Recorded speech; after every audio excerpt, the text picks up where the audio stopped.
শুক্রবার আগরতলার রাধানগর মোটর স্ট্যান্ডে ভারতীয় মজদুর সংঘের এক বৈঠক অনুষ্ঠিত হয়। সাংবাদিকদের মুখোমুখি হয়ে ভারতীয় মজদুর সংঘের পশ্চিম জেলার সম্পাদক বাবুল ঘোষ জানায়, এই বৈঠকের সিদ্ধান্ত হয় আগামী 16 জুলাই হতে রাধানগর শাখা কমিটির শ্রমিক সম্মেলন। উক্ত সম্মেলনের প্রতিনিধি প্রায় 400 থেকে 450 মতো উপস্থিত থাকবে। তার পাশাপাশি উপস্থিত থাকবেন বিএমএস এবং রাজনৈতিক দলের অতিথি ও শ্রমিকরা। এই সম্মেলন সকাল 10টা থেকে শুরু হবে, বিকেল 4টে পর্যন্ত চলবে। সম্মেলনে চলাকালীন কিছু গাড়ি কম থাকবে। জনসাধারণের কাছে আহ্বান রাখা হয় এই সময় যেন প্রস্তুত হয়ে বাড়ি থেকে বের হন। সেদিকে আরও একটি নতুন কমিটির গঠন করার সিদ্ধান্ত নেওয়া হবে বলেও জানান তিনি। আজকে আমরা যে রাধানগর স্ট্যান্ড আইএসবিটি কমিটি এবং এই কার্যালয়ে উপস্থিত আছি।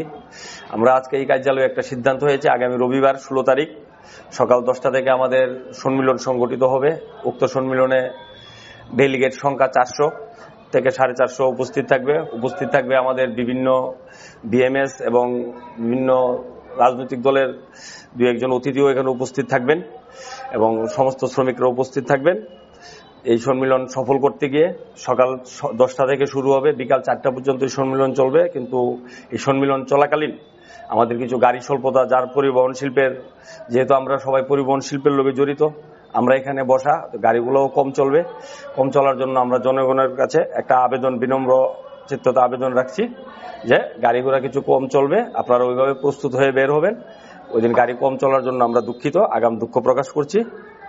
এবং আমরা যেই এই সম্মিলনে আজকে আমার সাথে উপস্থিত আছে সম্মিলন প্রস্তুতি কমিটির কনভেনার রতন ঘোষ এবং এই শাখার সেক্রেটারি প্রেসিডেন্ট এবং বিভিন্ন কার্যকর্তারা আমরা আজকে এখানে উপস্থিত আছি। হ্যাঁ, ওই দিন আমাদের আবার দ্বিবার্ষিক সম্মিলন, তো সম্মিলন মানেই কমিটি।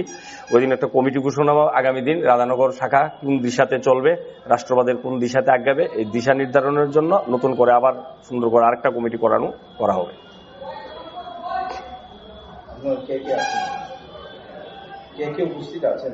এখানে আমাদের সম্মিলন প্রস্তুতি কমিটির কনভেনার এবং উপস্থিত আছে আমাদের শাখার সেক্রেটারি প্রেসিডেন্ট এবং বিভিন্ন কার্যকর্তা শ্রমিকরা এখানে উপস্থিত আছে।